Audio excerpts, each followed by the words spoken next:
A hospital implements a chlorhexidine gluconate (CHG) bathing protocol for ICU patients. What is the primary mechanism by which this reduces CLABSI rates? A. CHG sterilizes the Roman IV tubing and catheter hub. B. CHG reduces skin colonization with potential pathogens at and around catheter insertion sites. C. CHG is absorbed systemically and provides antibacterial blood levels. D. CHG eliminates environmental contamination of ICU surfaces.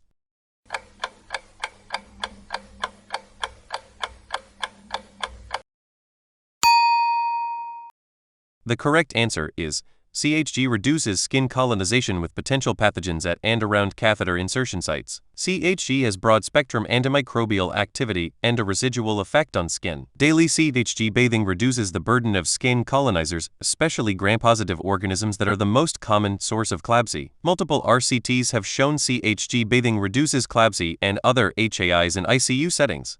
Which precaution category requires placing the patient in a single room and wearing gloves and gown upon room entry? A. Airborne precautions. B. Droplet precautions. C. Contact precautions. D. Standard precautions.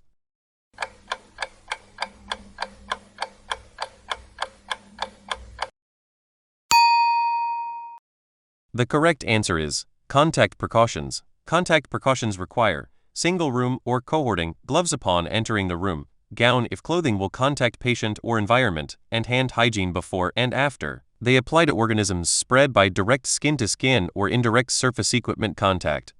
A randomized controlled trial on a new hand sanitizer product reports an absolute risk reduction ARR of 2 for CLABSI, with a number needed to treat NNT of 50. How should this be interpreted? A. 50 of patients who use the product will be protected from CLABSI. B. 50 patients would need to use the new product instead of the old one to prevent one additional CLABSI. C. The product reduces CLABSI risk by 50 per 1,000 patients. D. An NNT of 50 means the intervention is not clinically useful.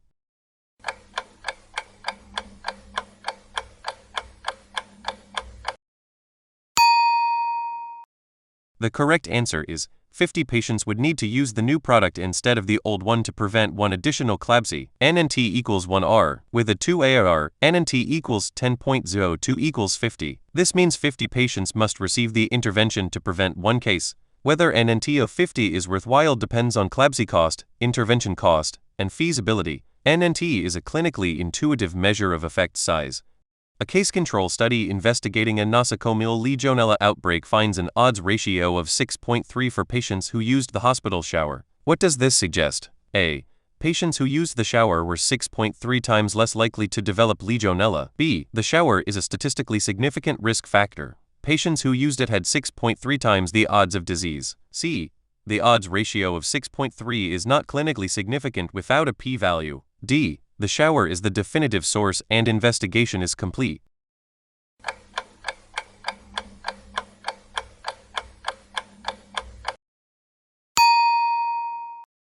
The correct answer is, the shower is a statistically significant risk factor. Patients who used it had 6.3 times the odds of disease. An OR of 6.3 indicates that patients who used the shower had 6.3 times the odds of developing Legionella infection compared to those who did not. This is a strong association that warrants immediate environmental sampling of the shower and water system, followed by remediation.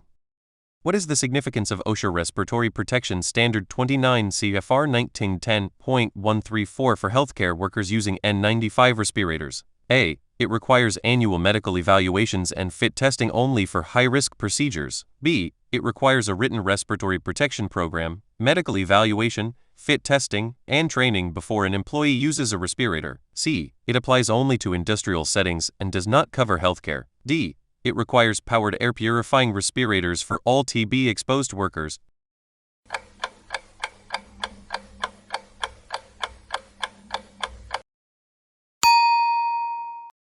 The correct answer is, it requires a written respiratory protection program, medical evaluation, fit testing, and training before an employee uses a respirator. OSHA Respiratory Protection Standard requires a written program, medical evaluation to ensure the HCW can safely wear a respirator, annual fit testing for tight-fitting respirators like N95s, and training on proper use, limitations, and maintenance all before an employee uses a respirator. What is the incubation period for Clostridioides difficile infection after exposure? A. 24 hours. B. 12 days. C. Variable can range from days to weeks after antibiotic disruption of normal flora. D. 46 weeks.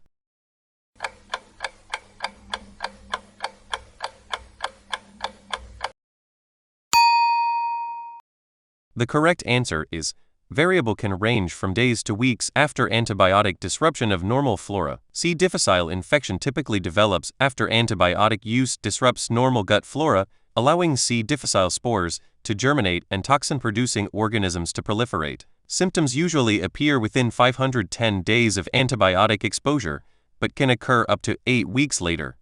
What is the role of the infection preventionist in a facility's environment of care EOC program? A. The ICP has no role in the EOC program that is managed by facilities management. B. The ICP collaborates with facilities and engineering to address infection risks in the environment, including HVAC systems, water management, and construction. C. The ICP is responsible for all facility inspections required by the Joint Commission. D. The ICP approves all building renovations before construction begins.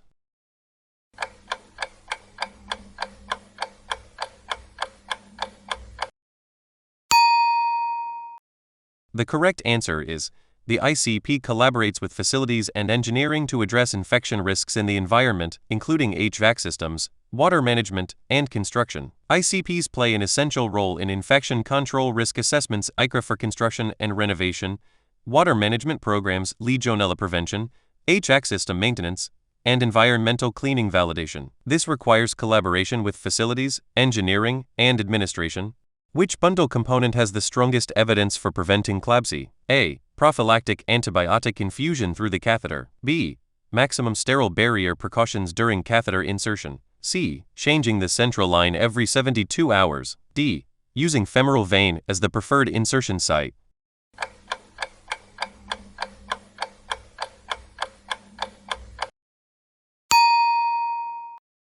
The correct answer is maximum sterile barrier precautions during catheter insertion. Maximum sterile barrier MSB precautions sterile gown, gloves, large sterile drape, mask, and cap during CVC insertion dramatically reduce CLABSI. The CDC CIC CLABSI bundle also includes hand hygiene, CHG skin antisepsis, avoidance of femoral site, and prompt removal of unnecessary catheters. A patient develops a bloodstream infection 3 days after central line insertion. What is the most likely classification? A. Community-acquired infection. B. Central line-associated bloodstream infection CLABSI. C. Mucosal barrier injury laboratory-confirmed bloodstream infection MBL-CBI. D. Secondary bloodstream infection.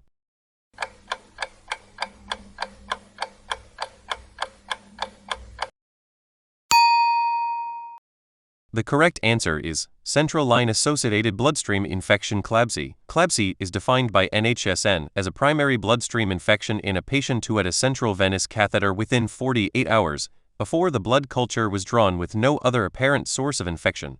Which communication model is recommended for structured handoff communication in healthcare settings to ensure complete transfer of critical information? A. IPASS. B. SBAR situation, background, assessment, recommendation. C.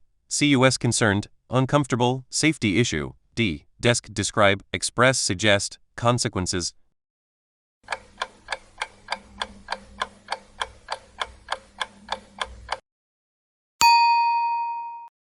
The correct answer is SBAR situation, background, assessment, recommendation. SBAR is a widely adopted framework for structured communication in healthcare. For infection control, it can be used to communicate outbreak status, isolation needs, and critical lab results to clinical teams, administrators, and public health. IPASS is used for handoff communication. CUS and DESC are for assertive communication in safety situations. A healthcare worker with no prior history of varicella develops herpes zoster shingles. What work restrictions should be applied? A. No restrictions if the rash is localized and covered. B. Exclusion from work until all lesions are dry and crusted. C. Exclusion from caring for immunocompromised patients if lesions are localized and covered. Exclusion from all patient care if lesions are disseminated. D. No restrictions. Shingles is not contagious in healthcare settings.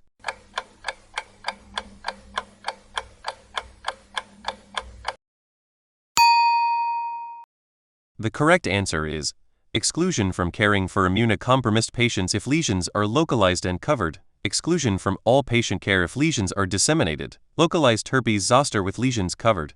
The HCW may continue caring for non-immunocompromised patients, but should be excluded from caring for immunocompromised patients. Disseminated zoster or in an immunocompromised HCW requires exclusion from all patient care until lesions are crusted.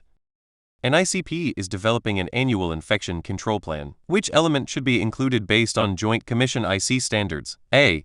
A list of all patients admitted with infectious diagnosis during the prior year. B. A risk assessment based on community health needs, patient population, services offered, and prior year HAI data that prioritizes prevention goals. C.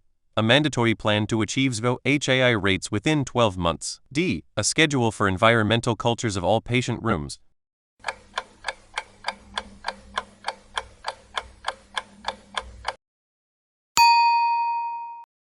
The correct answer is a risk assessment based on community health needs, patient population, services offered, and prior year HAI data that prioritizes prevention goals. CBIC standards require an annual IC risk assessment ICRA that considers the facility's unique patient population, geographic and community disease patterns, types of services provided, and historical HAI data. The risk assessment drives the annual IC goals and program priorities. What is the purpose of a CAUTI prevention bundle? A. To ensure urinary catheters are changed every 48 hours. B. To implement a set of evidence-based practices that collectively reduce CAUTI incidence, primarily by avoiding unnecessary catheter use and ensuring timely removal. C. To standardize urine culture collection technique across units. D. To prescribe empiric antibiotics to all catheterized patients.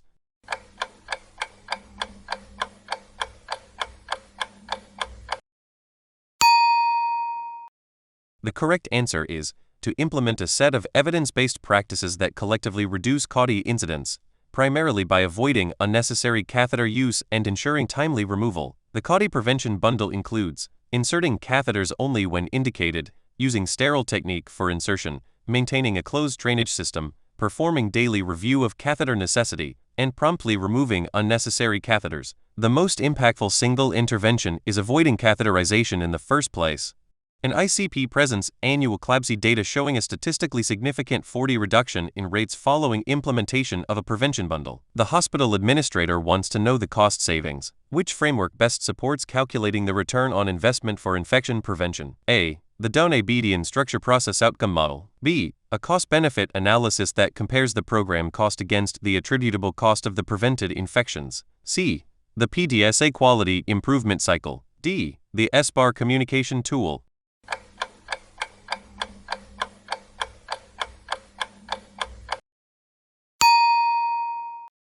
The correct answer is a cost-benefit analysis that compares the program cost against the attributable cost of the prevented infections. ICPs can calculate ROI by estimating the number of HAIs prevented, the attributable cost per HAI, then subtracting the program costs. Published estimates for CLABSI costs range from 16 to 48 per event. A strong business case supports resource allocation for infection prevention programs. A patient with HIV has a CD4 count of 150 cells L. For which opportunistic infection is this patient most at risk? A. Herpes zoster. B. Pneumocystis jirovecii pneumonia PCP. C. Oral candidiasis. D. Community-acquired pneumonia.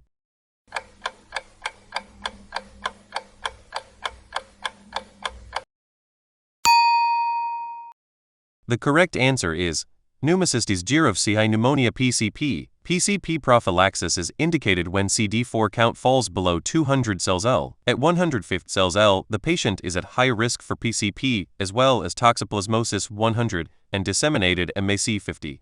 CD4 count is the key determinant for opportunistic infection risk and prophylaxis thresholds. Which pathogen type is responsible for Clostridium difficile infection? A. Virus. B. Fungus. C. Gram-positive spore-forming bacterium. D. Gram-negative rot.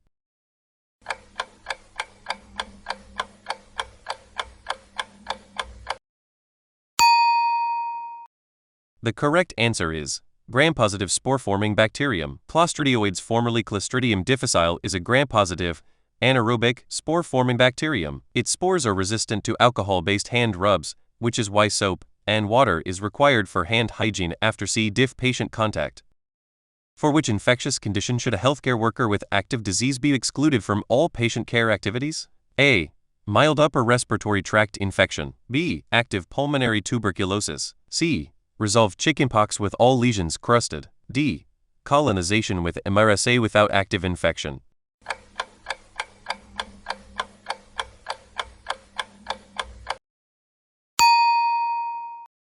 The correct answer is active pulmonary tuberculosis. HCWs with active pulmonary TB must be excluded from work and not return until they are no longer infectious. 3. Negative sputum AFB smears on separate days and clinically improving on treatment. Non-infectious conditions like MRSA colonization alone do not require work exclusion. What is the significance of the R0 basic reproduction number in infectious disease? A. The minimum dose of a pathogen needed to cause infection in 50 of exposed individuals. B. The average number of secondary cases produced by one infectious case in a fully susceptible population. C. The period during which a host is contagious to others. D. The case fatality rate of an infectious disease.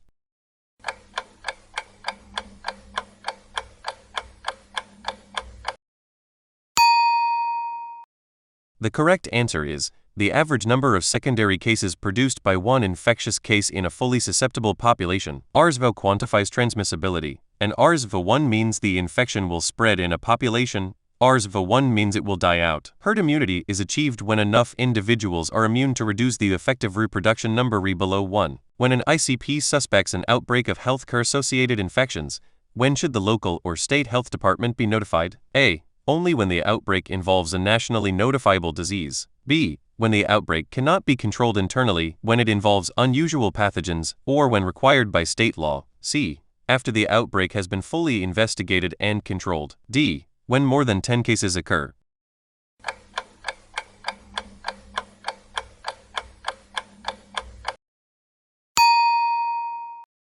The correct answer is when the outbreak cannot be controlled internally, when it involves unusual pathogens, or when required by state law. State and local health departments should be notified promptly when the outbreak involves a reportable disease, the pathogen is unusual or novel, the facility cannot control it with internal resources, or the outbreak may extend to the community. Early notification allows for additional resources and prevents community spread.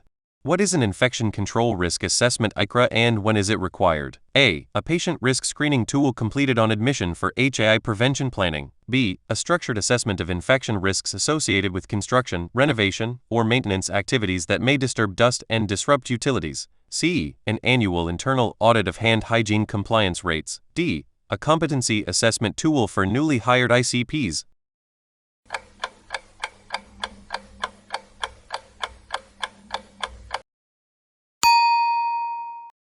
The correct answer is a structured assessment of infection risks associated with construction, renovation, or maintenance activities that may disturb dust and disrupt utilities. ICRA are required before and during construction, renovation, and healthcare facilities. They identify risks such as aspergillus from dust, Legionella from water disruption, and contamination from debris. ICRA specify barrier requirements, HVAC controls, traffic flow changes, and monitoring protocols.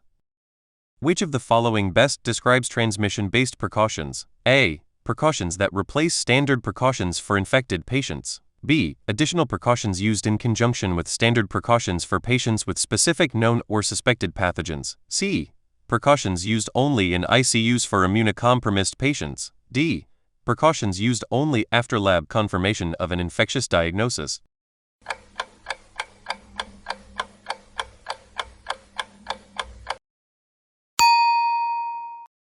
The correct answer is additional precautions used in conjunction with standard precautions for patients with specific known or suspected pathogens. Transmission-based precautions, contact, droplet, airborne, are added to, not substituted for, standard precautions. They are based on the route of transmission of the suspected or confirmed pathogen and should be implemented based on clinical presentation, not necessarily awaiting lab confirmation. What does specificity of a diagnostic test measure? A. The proportion of infected individuals who are correctly identified. B. The proportion of uninfected individuals who correctly test negative true negative rate. C. The false positive rate of the test. D. The positive predictive value of the test.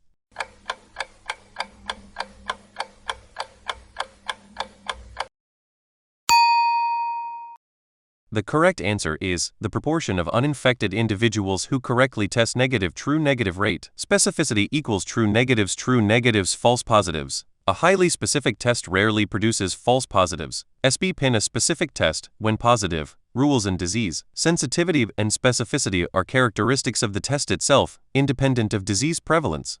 According to the Spaulding classification, an endoscope that enters a sterile body cavity must undergo which level of reprocessing? A. Low-level disinfection. B. Intermediate-level disinfection. C. High-level disinfection. D. Sterilization.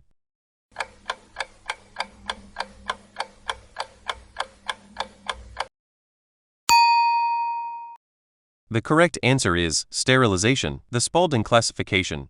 Critical items contact sterile tissue or bloodstream require sterilization. Semi-critical items contact mucous membranes or non-intact skin require high-level disinfection. Non-critical items contact intact skin require low-level disinfection. An endoscope entering a sterile body cavity is a critical item requiring sterilization.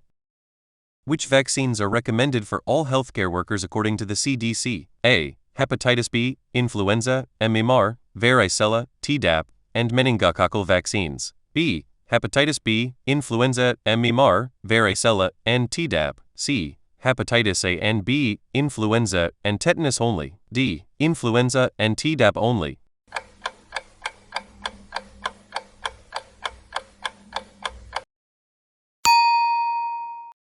The correct answer is hepatitis B, influenza, MMR, varicella, and Tdap. CDC CIC recommends healthcare personnel receive hepatitis B with titer verification, annual influenza, MMR 2 doses if non-immune, varicella 2 doses if non-immune, and Tdap once, then TD booster every 10 years. Meningococcal vaccines are recommended for lab workers handling Neisseria meningitidis.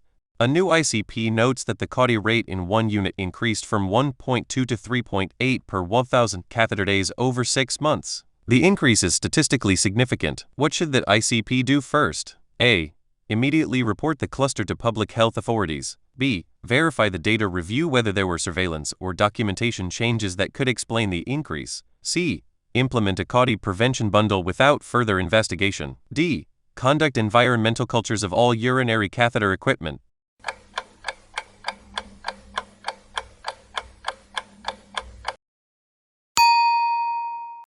The correct answer is verify the data, review whether there were surveillance or documentation changes that could explain the increase. Before acting on a rate increase, the ICP must verify that the change is real and not an artifact of changed surveillance criteria, documentation practices, or population mix. This artifact vs. real increase determination guides the appropriate response.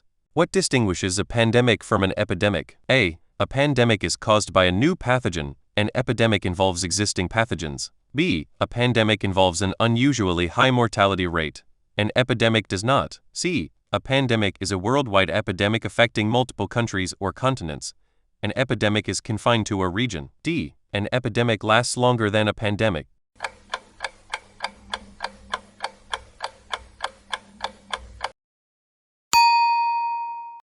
The correct answer is a pandemic is a worldwide epidemic affecting multiple countries or continents. An epidemic is confined to a region. An epidemic is an increase in cases above what is expected in a community or region. When an epidemic spreads internationally across multiple countries or continents, it becomes a pandemic. Endemic refers to the usual or expected level of disease in a specific area.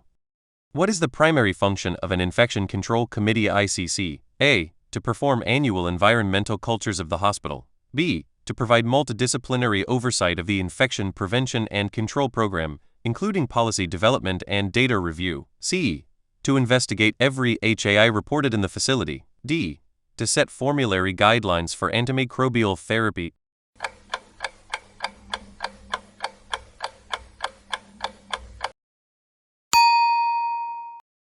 The correct answer is to provide multidisciplinary oversight of the infection prevention and control program, including policy development and data review. The ICC provides programmatic oversight with members typically including ICPs, infectious disease physicians, administration, nursing, pharmacy, laboratory, and facilities. It reviews HAI surveillance data, approves infection control policies, oversees outbreak responses, and ensures regulatory compliance. A researcher conducts a study and finds a statistically significant result with p equals 0.01, but the absolute difference between groups is 0.1. What concept explains why this might not be clinically meaningful? A. Type I error false positive. B. Type Roman II error false negative. C. Statistical significance vs clinical significance. D. Selection bias.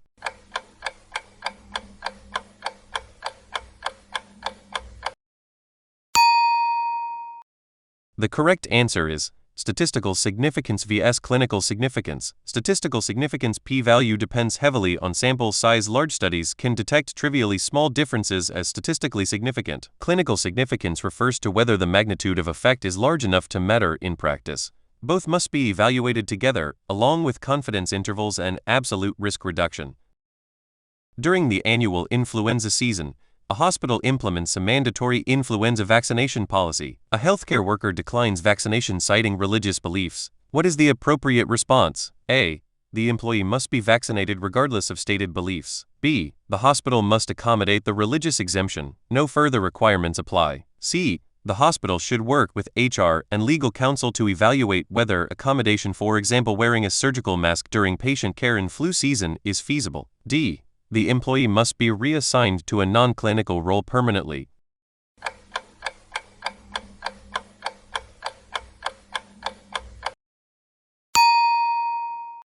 The correct answer is the hospital should work with HR and legal counsel to evaluate whether accommodation, for example, wearing a surgical mask during patient care in flu season, is feasible. Title Roman VII of the Civil Rights Act requires employers to offer reasonable accommodation for sincerely held religious beliefs unless doing so would create an undue hardship. In healthcare, this typically means the unvaccinated HCW wears a surgical mask during the influenza season in patient care areas. Legal and HR guidance is essential. A patient develops fever, rash, and joint pain 3 weeks after a tick bite. Which disease is most likely? A. Rocky Mountain spotted fever. B. Lyme disease. C. Ehrlichiosis. D. Anaplasmosis.